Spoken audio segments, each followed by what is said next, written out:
وَآمِنُوا بِمَا أَنزَلْتُ مُصَدِّقًا لِمَا مَعَكُمْ وَلَا تَكُونُوا أَوَّلَ كَافِرٍ بِهِ، اور دیکھو تم ہی سب سے پہلے ان کا کفر کرنے والے نہ بن جاؤ. تمہیں تو سب کچھ معلوم تھا، تم تو منتظر تھے، تم تو آخری نبی کے انتظار میں تھے اور ان کے حوالے سے دعائیں کیا کرتے تھے کہ اللہ اس نبی آخری زمان کے واسطے سے ہماری مدد فرما اور کافروں کے مقابلے میں ہمیں فتح عطا فرما. یہ آئے گا آگے چل کر اسی سورہ بقرہ کے اندر. لیکن اب تم ہی سب سے بڑھ کر کافر ہو گئے، تم ہی سب سے بڑھ کر دشمن ہو گئے. وَلَا تَكُونُوا أَوَّلَ كَافِرٍ بِهِ وَلَا تَشْتَرُوا بِآيَاتِي ثَمَنًا قَلِيلًا، اور دیکھو میری ان آیات کے عوض حقیر سی قیمت قبول نہ کرو. یہ آیات الہیہ ہیں، ان کو رد کر رہے ہو کس لیے؟ ہماری مسندیں، ہماری حیثیت، ہماری چودراہٹیں، کہیں ان پر کوئی آنچ نہ آ جائے. حقیر سی چیزیں، یہ صرف اس دنیا کا سامان، اس کے سوا کچھ نہیں. وَلَا تَشْتَرُوا بِآيَاتِي ثَمَنًا قَلِيلًا وَإِيَّايَ فَاتَّقُونِ، اور صرف مجھ میں سے تقوی اختیار کرو، میرا تقوی اختیار کرو. وَلَا تَلْبِسُوا الْحَقَّ بِالْبَاطِلِ وَتَكْتُمُوا الْحَقَّ وَأَنْتُمْ تَعْلَمُونَ، اور نہ گڈمڈ کرو حق کے ساتھ باطل کو، اور مت چھپاؤ حق کو، ذرا حالانکہ تم جانتے ہو. یہ بات اچھی طرح نوٹ کرنی ہے. جانتے بوجھتے کرنا ایک ہے، مغالطے میں کرنا وہ ضلالت ہے، گمراہی ہے. ایک جان بوجھ کر کرنا، حق کو پہچان کر اسے رد کرنا، یہ پھر اللہ تعالیٰ کے غضب کو دعوت دینا ہے. ریت آف اللہ، اس کے غضب کو دعوت دینا ہے کہ حق کو پہچان کر اس کی نفی کی جائے. وَأَنْتُمْ تَعْلَمُونَ. علماء یہود قرآن مجید میں آگے چل کر آئے گا، ایسے پہچانتے تھے محمد کو اور قرآن کو جیسے اپنے بیٹوں کو. یعرفونہ کما یعرفون ابناہم، ایسے پہچانتے جیسے اپنے بیٹوں کو. وَأَقِیمُوا الصَّلَاةَ وَآتُوا الزَّکَاةَ، دیکھو نماز قائم کرو، زکوٰۃ ادا کرو. وَارْكَعُوا مَعَ الرَّاكِعِينَ، اور جھکنے والوں کے ساتھ جھکو. یہ اول تو رکوع کو انہوں نے اپنے ہاں سے خارج کر دیا تھا، ثانیاً باجماعت نماز ان کے ہاں ختم ہو گئی تھی. وَارْكَعُوا مَعَ الرَّاكِعِينَ، جماعت باجماعت نماز کی طرف اشارہ ہے.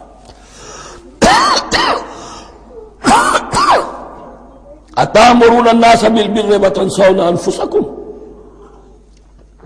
کیا تم لوگوں کو نیکی کا حکم دیتے ہو، تقویٰ کی، پارسائی کی تعلیم دیتے ہو؟ میں کہہ رہا ہوں نا کہ اصل میں مخاطب کون ہے؟ علماء یہود. اس آیت سے ثابت ہو گیا عالم ہمارا بھی جب بھی کھڑا ہوگا اونچے سے اونچا آواز کہے گا، اعلیٰ سے اعلیٰ بات کہے گا. اکثر و بیشتر کا حال یہ ہے کہ ان کا اپنا کردار دیکھیے تو کوئی مناسبت ہی نہیں اس سے کہ جو وہ کہہ رہا، جو لوگوں کو دعوت دے رہا ہے اس پر خود عمل نہیں. تو یہی در حقیقت علماء یہود کا کردار بن چکا تھا. أَتَأْمُرُونَ النَّاسَ بِالْبِرِّ وَتَنْسَوْنَ أَنفُسَكُمْ، کیا تم لوگوں کو نیکی کا حکم دیتے ہو اور خود اپنے آپ کو بھول جاتے ہو. وَأَنْتُمْ تَتْلُونَ الْكِتَابَ، اور یہ سب کچھ تم کر رہے ہو اس حال میں کہ کتاب پڑھتے بھی ہو، تورات پڑھتے ہو، صاحب تورات ہو. ہمارے بھی بہت سے علماء کا، علماء سو جنہیں ہم کہتے ہیں، حال یہ ہو چکا ہے. خود بدلتے نہیں، قرآن کو بدل دیتے ہیں. ہوئے کس درجہ فقیہان حکم بے توفیق. جو صورتحال ہے صرف قرآن کا متن بچا ہوا ہے، اس کے مفہوم میں، اس کی تفسیر میں، اس کے ترجمے میں تو تحریفیں موجود ہیں، بڑی بڑی تحریفیں موجود ہیں. متن بچا ہوا ہے، وہ اس لیے کہ اللہ تعالیٰ نے اس کی حفاظت کا ذمہ لیا. وَاسْتَعِینُوا بِالصَّبْرِ وَالصَّلَاةِ، اور مدد حاصل کرو دو چیزوں سے، صبر اور نماز. یہ صبر کا لفظ یہاں پر بہت قیمتی ہے، بہت بامانی ہے. علماء سو کیوں وجود میں آتے ہیں؟ جب وہ دنیا کے کتے بن جائیں گے تو دین کو بدنام کرنے والے. بظاہر دینی مناسب ہیں لیکن اصل میں ان کے پردے میں دنیا داری کی جا رہی ہے. صبر نہیں، بس صبر کے ساتھ اور نماز کے ساتھ. اس لیے کہ آپ صحیح راستے پر آئیں گے. اگر کوئی عالم دین لوگوں پر تنقید کرے گا، لولا ینہاہم الربانیون والاحبار، کیوں نہیں روکتے ان کے علماء اور ان کے اولیاء اور صوفیاء ان کو حرام کھانے سے اور جھوٹ بولنے سے؟ اگر کوئی شخص روکے گا اس کو پھر نذرانے تو نہیں ملیں گے، اس کی خدمتیں تو نہیں ہوں گی۔ اگر تو دنیا میں صبر اختیار کرنا ہے تب تو آپ حق بات کہہ سکتے ہیں، اور اگر دنیاوی ایمبیشنز ہیں تو پھر آپ کو کہیں نہ کہیں کمپرومائز کرنا پڑے گا۔ وَاسْتَعِينُوا بِالصَّبْرِ وَالصَّلَاةِ، صبر اور نماز۔ وَإِنَّهَا لَكَبِيرَةٌ، اور یقیناً یہ بہت بھاری شے ہے، بہت بھاری شے ہے۔ عام طور پر خیال یہ ہے کہ انہا کی ضمیر صرف صلاۃ کی طرف جاتی ہے، نماز بہت بھاری ہے۔ ایک رائے یہ ہے کہ نہیں، یہ پورے طرز عمل کی طرف جا رہی ہے۔ یہ طرز عمل کہ خود صبر کرو، اس دنیا میں صبر کرو، دنیا اور دنیا کے متعلقات میں کم سے کم پر قانے ہو جاؤ، اور حق کا بول بالا کرنے کے لیے میدان میں آ جاؤ۔ یہ طرز عمل، اور اس میں پھر نماز، الصلاۃ عماد الدین۔ وَإِنَّهَا لَكَبِيرَةٌ إِلَّا عَلَى الْخَاشِعِينَ، یہ یقیناً بہت بھاری چیز ہے، یہ روش، یہ رویہ بھی بہت بھاری اور نماز بھی بہت بھاری ہے، سوائے ان خشوع رکھنے والوں کے، ڈرنے والوں کے، جن کے دل جھک گئے ہیں اللہ کے سامنے۔ الَّذِينَ يَظُنُّونَ أَنَّهُم مُّلَاقُو رَبِّهِمْ، جنہیں یہ یقین ہے کہ انہیں اپنے رب سے ملاقات کرنی ہے، جیسا کہ میں نے شروع میں توجہ دلائی تھی، وَبِالْآخِرَةِ هُمْ يُوقِنُونَ، یہ ایمان بالآخرت ہے جو انسان کو سیدھا رکھتا ہے عمل کے میدان میں۔ الذین یظنون انہم ملاقو ربہم وانہم الیہ راجعون، اور جنہیں یہ یقین ہے کہ بالآخر اسی کی طرف ہمیں لوٹنا ہے۔ یا بنی اسرائیل اذکروا نعمتی التی انعمت علیکم وانی فضلتکم علی العالمین واتقوا یوما لا تجزی نفس عن نفس شیئا ولا يقبل منها شفاعة ولا يؤخذ منها عدل ولا هم ينصرون۔ صدق اللہ العظیم۔ رب اشرح لي صدری ویسر لي امری واحلل عقدۃ من لسانی یفقہوا قولی۔ جیسا کہ میں نے عرض کیا تھا، سورہ بقرہ کے 5ویں رکوع سے اور 14ویں رکوع تک تو مسلسل، بلکہ 15ویں رکوع کی بھی پہلی 2 آیات شامل کرنی ہوں گی۔ یہ 10 رکوعوں سے 2 آیات زائد ہیں کہ جن میں خطاب کل کا کل بنی اسرائیل سے ہے۔ البتہ اس میں یہ فرق ہے کہ پہلا رکوع جو ہے وہ ان کو دعوت پر مشتمل ہے، نبی اکرم صلی اللہ علیہ وسلم پر ایمان لانے کی پرزور دعوت۔ بقیہ یہ 9 رکوع جو ہے یہ ان پر فرض قرارداد جرم ہے جو عائد کی جا رہی ہے۔ ہم نے تمہارے ساتھ یہ احسان و اکرام کیا، تم پر یہ فضل کیا، یہ کرم کیا، تمہیں یہ حیثیت دی، تمہیں یہ مقام دیا، تم نے اس طور سے اپنے اس مشن کی خلاف ورزی کی، اپنے مقام اور مرتبے کو چھوڑ کر اور دنیا پرستی اختیار کی۔ یہ جو 9 رکوع ہیں ان میں بنی اسرائیل کی تاریخ کا تو جو سمجھیے کہ ایک بہت بڑا حصہ اور نمایاں اس کے فیچرز آئیں گے، لیکن یہ سمجھ لیجئے کہ اصل میں یہ امت مسلمہ کو بھی ایک پیشگی تنبیہ ہے کہ کوئی مسلمان امت جب بگڑتی ہے تو یہ چیزیں اس میں آ جاتی ہیں۔ چنانچہ احادیث موجود ہیں حضور کی، لَيَأْتِيَنَّ عَلَىٰ أُمَّتِي مَا أَتَىٰ عَلَىٰ بَنِي إِسْرَائِيلَ حَزْوَ النَّعْلِ بِالنَّعْلِ، میری امت پر بھی وہ سب حالات وارد ہوں گے جو بنی اسرائیل پر آئے، بالکل ایسے جیسے ایک جوتی دوسری جوتی سے مشابہ ہوتی ہے۔ ایک اور حدیث میں فرمایا لَتَتَّبِعُنَّ سُنَنَ مَنْ قَبْلِكُمْ، تم لازماً اپنے سے پہلوں کی پیروی کرو گے۔ اور اس میں اس حد تک بھی آپ نے وضاحت کر دی کہ اگر وہ سابق امت مسلمہ، سابق امت، اگر وہ گوہ کے بل میں گھسی تھی تم بھی گھسو گے، اور اگر ان میں کوئی بدبخت ایسا اٹھا جس نے اپنی ماں سے زنا کیا تو تم میں سے بھی کوئی شقی ایسا ضرور اٹھے گا جو یہ حرکت کرے گا۔ اس اعتبار سے ان رکوعوں کو پڑھتے ہوئے یہ نہ سمجھیے یہ اگلوں کی داستان ہے، پچھلوں کی کہانیاں ہیں، نہیں۔ خوش طرح باشد کے سر دل براں، گفت آیت در حدیث دیگراں، یہ ہمارے لیے ایک آئینہ ہے اور ہمیں ہر مرحلے پر سوچنا ہوگا، دروں بینی کرنی ہوگی، انٹروسپیکشن۔ کہ کہیں اسی گمراہی میں ہم مبتلا تو نہیں. دیکھتے جائیے گا. دوسرا نقطہ پہلے سے یہ سمجھ لیجئے، یہ جو 2 آیتیں میں نے چھٹے رکوع کی تلاوت کی ہیں، بعین ہی یہی 2 آیتیں 15ویں رکوع میں آئیں گی.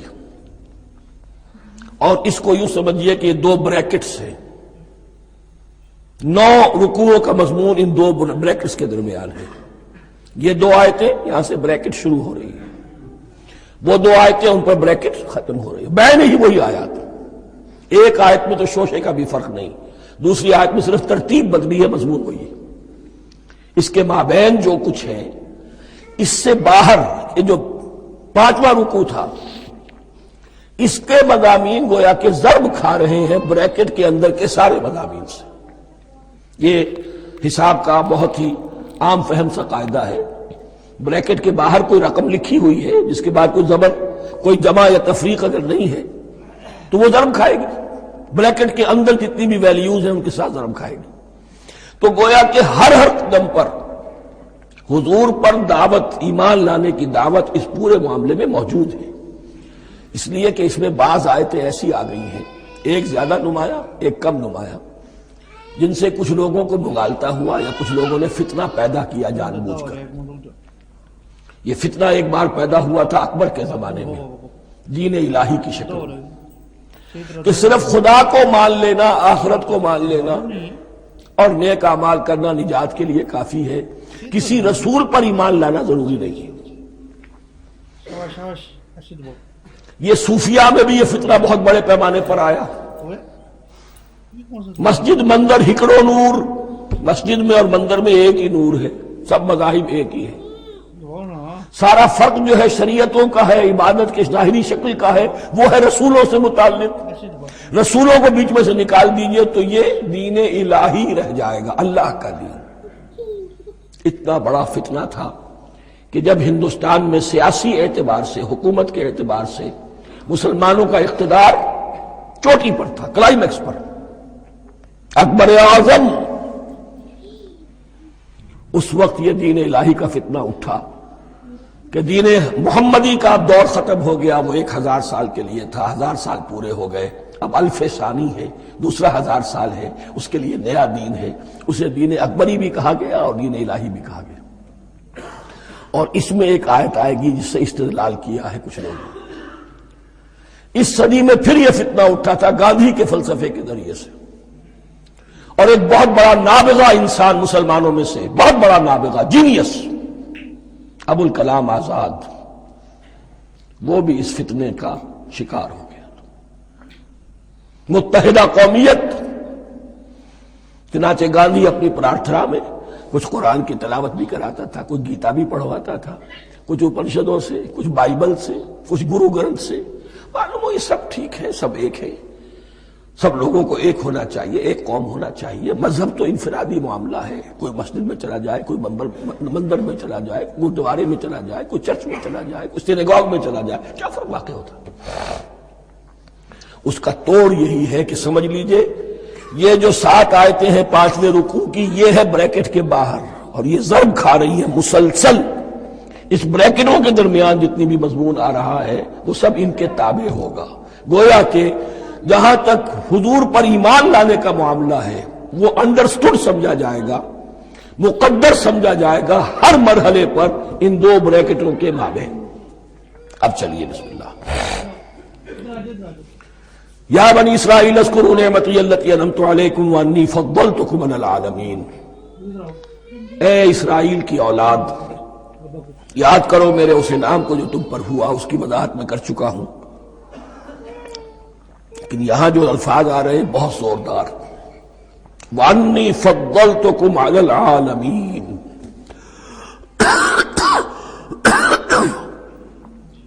میں نے تمہیں فضیلت عطا کی تمام جہانوں پر. یہاں ایک قاعدہ نوٹ کر لیجئے، عربی نحو کا قاعدہ یہ ہے کہ کہیں ظرف جس میں کوئی شے ہے، ظرف کی جمع لے لیتے ہیں، مراد ہوتا ہے مظروف، ظرف کے اندر جو شے ہے اس کی جمع. تمام جہانوں پر فضیلت، کیا فرشتوں پر بھی فضیلت؟ نہیں. جہان والوں پر، تمام اقوام عالم پر تمہیں فضیلت عطا کی، یہ مطلب ہے اس کا۔ تمام عالموں پر، تمام جہانوں پر، یعنی تمام جہان والوں پر، اس انسان عالم انسانیت کے اندر جتنے بھی مختلف گروہ ہیں، نسلیں ہیں، طبقات ہیں، ان میں فضیلت۔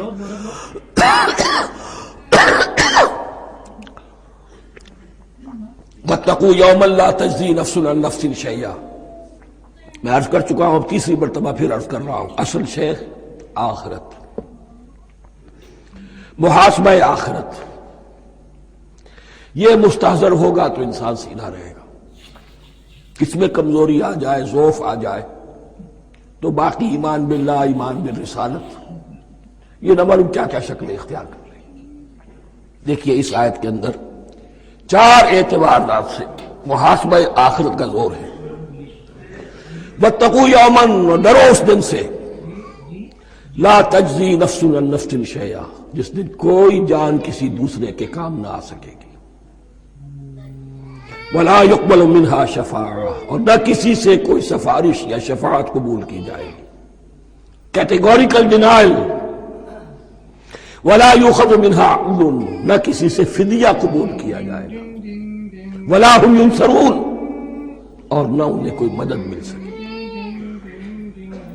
ہم نے طرح طرح کے عقیدے، شفاعت باطلہ کا تصور، اہل عرب سمجھتے تھے ہمیں یہ فرشتے جو ہے خدا کی بیٹیاں ہیں، یہ لات اور منات اور عزا، ہم نے ان کے بت بنا رکھے ہیں، پوچھتے ہیں یہ اپنے ابا جان سے اللہ کی بیٹیاں ہیں نا، لاڈلی بیٹیاں، چھڑا لیں گے ہمارے ہاں بھی تصور ہے اولیاء اللہ چھڑا لیں گے۔ یا شفاعت باطلہ، خود حضور کی شفاعت کے بارے میں جو غلط تصورات ہیں، ایک شفاعت حقہ ہے، اس کی وضاحت کا یہ موقع نہیں ہے، وہ آیت الکرسی پہ جب ہم پہنچیں گے انشاءاللہ تعالیٰ اسی سورہ مبارکہ میں تو اس کی وضاحت بھی ہوگی۔ یہ سارے جو ہم نے جو گھر رکھے ہیں خیالات، ان کی نفی اس آیت کے حوالے سے کی۔ واتقوا یوما لا تجزی نفس عن نفس شیئا، کوئی انسان دوسرے انسان کے کام نہیں آ سکے گا، ولا يقبل منها شفاعت، کسی جان کی طرف سے کوئی سفارش قبول نہیں ہوگی، ولا يؤخذ منها عدل، نہ کوئی فدیہ قبول کیا جائے گا، ولا هم ينصرون، نہ انہیں کوئی مدد مل سکے گی۔ اب اس کے بعد اللہ تعالیٰ کے احسانات اور ان کی طرف سے جو ناشکریاں ہوئی ہیں ان کی بڑی تفصیل کے ساتھ اب بات چلے گی، تفصیل نہیں، تیزی کے ساتھ۔ یہ واقعات کئی 100 برس کے ہیں، لیکن ایک تو یہ کہ ان کی تفاصیل مکی صورتوں میں آ گئی ہیں، سب سے زیادہ سورہ اعراف میں ملے گی، اور بھی کئی صورتوں میں آپ کو مل جائے گی۔ یہاں پر تو پے بپے، جیسے کہ ایک قرارداد جرم کسی پر کی جاتی ہے تو اس میں سب گنوائے جاتے، تم نے یہ کیا، یہ کیا، یہ کیا۔ وَإِذْ نَجَّيْنَاكُم مِّنْ آلِ فِرْعَوْنَ، اور ذرا یاد کرو جب کہ ہم نے تمہیں نجات دی تھی فرعون کی قوم سے۔